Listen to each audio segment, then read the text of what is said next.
KBS 7시 뉴스 함께하고 계십니다. 지금 시각은 7시 28분입니다. 어렵고 힘든 일이 생겨도 서로 행복을 찾아가고 또 기댈 수 있는 곳이 바로 가족이죠. 하지만 안타깝게도 가족들 사이에서도 범죄가 발생하는 경우가 있습니다. 오늘 사건 파일에서는 꾸준히 사회적으로 문제가 되고 있는 가정폭력 사례에 대해서 알아보겠습니다. 원주 한라대학교 경찰행정학과 남재성 교수 함께하겠습니다. 어서 오십시오. 네, 안녕하세요. 네. 자, 가정폭력이 단순히 가족 간의 어떤 신체적 폭행만을 의미하지는 않죠. 어느 범위까지 가정폭력이라고 볼 수 있습니까? 네, 가정폭력이라는 것은 말씀하신 신체적 폭력뿐만 아니라 가족 구성원 사이에서 발생하는 언어적인 폭력, 또 정서적인 학대, 또 성적인 학대, 그리고 경제적인 유기와 방임에 이르기까지 대단히 다양한 형태를 총칭하는 개념입니다. 네. 이런 가정폭력은 최근에도 지속적으로 이어지고 있는데요. 지난 2019년부터 2022년까지 112 신고로 접수된 이 가정폭력 사건 건수를 살펴보면 연평균 약 22만 6천 건 정도가 발생을 하고 있고요. 네. 강원도에서도 연평균 6,600여 건이 발생을 하고 있습니다. 네. 특히 어린아이들을 학대한다거나 폭행하는 좀 안타까운 사례들이 많이 있는데 최근에 추이는 어떻습니까? 네, 아동학대 역시도 가정폭력과 마찬가지로 지속적으로 증가하는 모양새를 보이고 있는데요. 지난 2022년을 기준으로 4만 6,100건 정도가 한 해 평균으로 발생을 하고 있고 우리 강원도에서는 총 247건이 발생을 했습니다. 네. 그런데 최근 강원도에서는요, 대단히 좀 지역사회에 충격을 주는 사건이 발생을 했는데요. 흔히 말하는 공동생활 과정, 그러니까 이미 가족 개체가 이루어졌거나 학대의 경험이 있는 그런 아동들을 별도로 보호하는 시설인데요. 이곳에서마저 아동학대가 발생을 했고 긴급하게 시설 폐쇄 명령이 이루어졌습니다. 가정에서 학대를 받고 보호시설에서 마저도 학대를 받는 대단히 비극적인 상황이 이어지고 있는 상황입니다. 이건 좀 상당히 많이 안타깝네요. 예, 이런 일이 생기면 안 될 것 같은데요. 그리고 또 반대로 노인을 상대로 한 가정폭력도 많이 있지 않습니까? 그 양상은 어떻습니까? 네, 이 가정의 달에 사실은 말씀드리는 주제마다 증가 일로에 있다는 게 안타까운데요. 노인학대 건수는요, 지난 2022년을 기준으로 살펴보면 약 6,800여 건이 전국적으로 발생을 하고 있습니다. 네. 우리 강원도에서도 지속적인 증가 추세인데요. 이러한 추이는 과거 5년 전에 비해서 무려 31%가 증가한 수치이고요. 특히 주목할 만한 점은 주로 노인 보호시설이라고 할 수 있는 양로원이나 요양원에서의 증가폭이 더 크다라는 점입니다. 이 시설들에서 2022년에만 660억 건의 학대가 발생을 했는데요. 과거 5년 전에 비해서 무려 70% 이상 증가한 수치입니다. 특히 노인 학대는요, 은밀하게 그리고 은폐되어서 발생한다는 게 가장 큰 특징이기 때문에 실제로 발생하는 건수는 이것보다 훨씬 더 많을 거다라는 예측이 가능하고 있습니다. 예.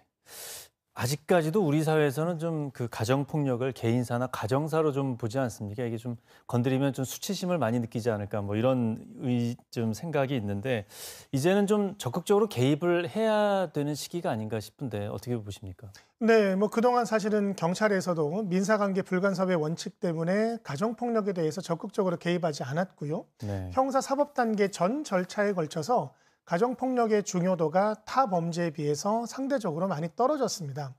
하지만 1998년도부터 가정폭력 범죄의 처벌에 관한 특례법, 그리고 가정폭력 범죄의 방지 및 피해자 보호에 관한 법률이 제정되면서 보다 적극적으로 개입을 하고 있는데요. 네. 지금 현 시점의 상황으로만 말씀을 드리면 가정폭력 범죄는 대단히 중대한 범죄이고 형사사법기관에서도 매우 적극적으로 다루고 있는 범죄는 분명한 상황입니다. 예, 가정폭력을 받고 있는데 어떻게 대처해야 할지 모르는 경우도 있지 않습니까? 그 신고나 이런 것들은 어떤 개념으로 좀 접근을 해야 될까요? 네, 가정폭력 범죄는요, 피해 당사자뿐만 아니라 누구든지 신고를 할 수 있습니다. 그리고 원래 직계 존속에 대해서는 고소를 할 수 없는데요. 네. 가정폭력 피해자는 직계 존속도 고소를 할 수 있습니다. 특히 경찰에 신고를 하시면 경찰은 즉각적으로 현장에 출동해서 가해자와 피해자를 분리시키고요. 필요한 경우에 의료시설로 인계해서 응급 의료 조치를 받을 수 있도록 하고 있습니다. 예. 뿐만 아니라 보호시설에 인계해서 심리상담 지원도 하고 있는데요.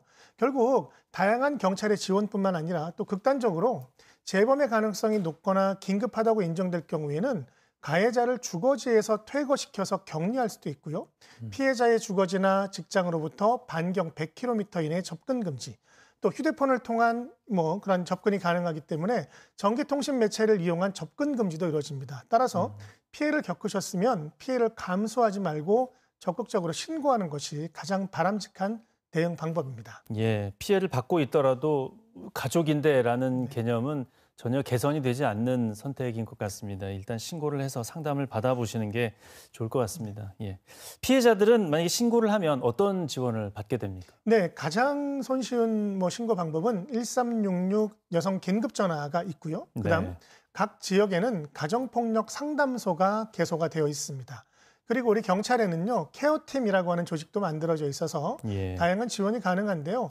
각 지역 사회에 있는 가정폭력 상담소에 연락을 하시면 초기의 심리 지원이나 심리 치료는 물론이고요. 긴급 숙소와 같은 임시 주거 지원도 실시를 합니다. 그리고 중장기적으로는 취업 알선이라든지 취업 지원도 또 취업 교육을 통해서 이 취업 알선도 시키고 있고 자립 지원도 병행을 하고 있습니다. 예. 그리고 형사 사법 절차의 전 단계에 걸쳐서 법률적 지원도 하고 있기 때문에 이런 다양한 기관들의 지원을 이용하시는 게 좋다라고 말씀드릴 수 예, 있습니다. 장기 지원도 있기 때문에 충분히 좀 고민을 해보셔야 될 것 같습니다. 끝으로 가정폭력이 사라지길 바라는 마음에서 좀 개선해야 할 점 간단히 말씀해 주시죠. 네, 그 과거 1년 전에도 제가 똑같은 말씀을 드렸는데요. 사전 예방 교육도 하고 캠페인도 하고 법률적 처벌 요건을 강화해서 엄격하게 처벌하더라도 사실은 근본적인 원인을 제거하지 않으면 가정폭력의 억제는 어렵다라고 생각을 하는데요. 결국 개인과 사회적인 인식이 변화되어야 된다라고 생각을 합니다.